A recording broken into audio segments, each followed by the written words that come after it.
One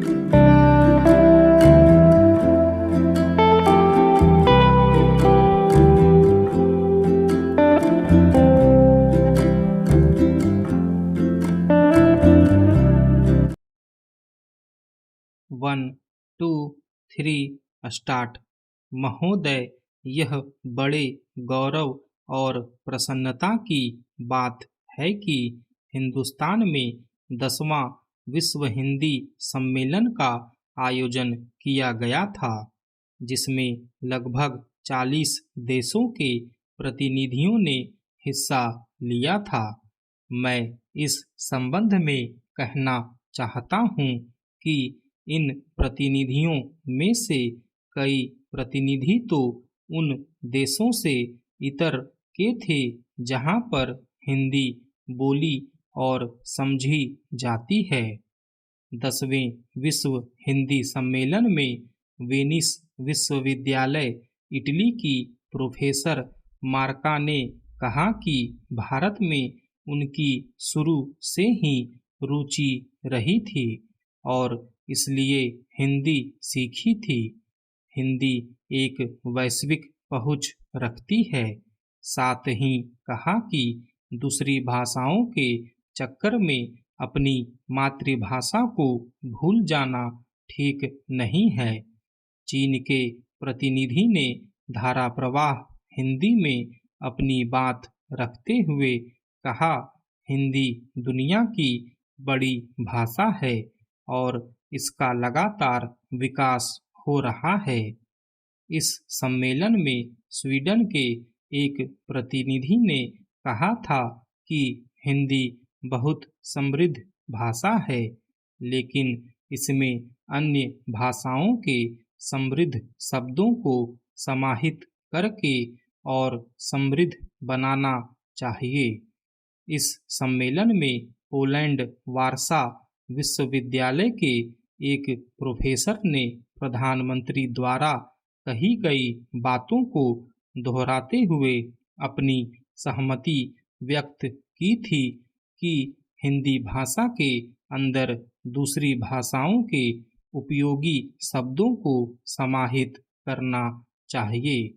एक प्रतिनिधि ने कहा कि मैं महात्मा गांधी के विचारों से प्रेरित होती रही हूँ, इसलिए उनको जानने के लिए उन्होंने हिंदी सीखी। आजकल हमारे यहाँ हिंदी और हिंदी की फिल्में बहुत लोकप्रिय हो रही है। विश्व हिंदी सम्मेलन में विदेश नीति विषय पर एक समानांतर सत्र का आयोजन किया गया था, जिसमें विशेषज्ञों द्वारा जोर देते हुए कहा कि विदेश नीति में इसका अधिक से अधिक प्रयोग किया जाना चाहिए। एक वरिष्ठ पत्रकार ने प्रशंसा करते हुए कहा था कि विदेश मंत्रालय में बीते 1 वर्ष से हिंदी का प्रयोग काफी बढ़ रहा है। अब विदेश मंत्रालय में मौलिक हिंदी का लेखन होने लगा है। उन्होंने विदेश मंत्रालय की वेबसाइट पर मौलिक हिंदी लेखन को और बढ़ाने की आवश्यकता जताई और क्षेत्रीय भाषाओं में भी जानकारी उपलब्ध करवाने का सुझाव दिया। उन्होंने यह भी कहा कि प्रधानमंत्री और विदेश मंत्री हिंदी में बोल रहे हैं, लेकिन विदेश मंत्रालय के अधिकारी आज भी अंग्रेजी ज्यादा बोलते हैं। अध्यक्ष महोदय, मैं सिंचाई विभाग से संबंधित प्रश्न उठाना चाहता हूँ। महोदय, मेरा पहला प्रश्न यह है कि मेरे विधानसभा विकास खंड के अंतर्गत 2 स्टॉप डैम कई वर्ष पहले बनाए गए थे। उनमें से एक स्टॉप डैम में पानी रोकने के लिए गेट नहीं लगे हैं। गेट के अभाव में पानी एकत्र नहीं हो पा रहा है। यदि पहले से तालाब में गेट लगे होते तो पानी इकट्ठा हो जाता और किसानों को सही वक्त पर सिंचाई के लिए पानी मिल जाता। महोदय, फसल सींचने के लिए पानी की जरूरत होती है। पानी नहीं मिलने के कारण उपज अच्छी नहीं हो पा रही है और किसान को प्रकृति पर निर्भर रहना पड़ता है।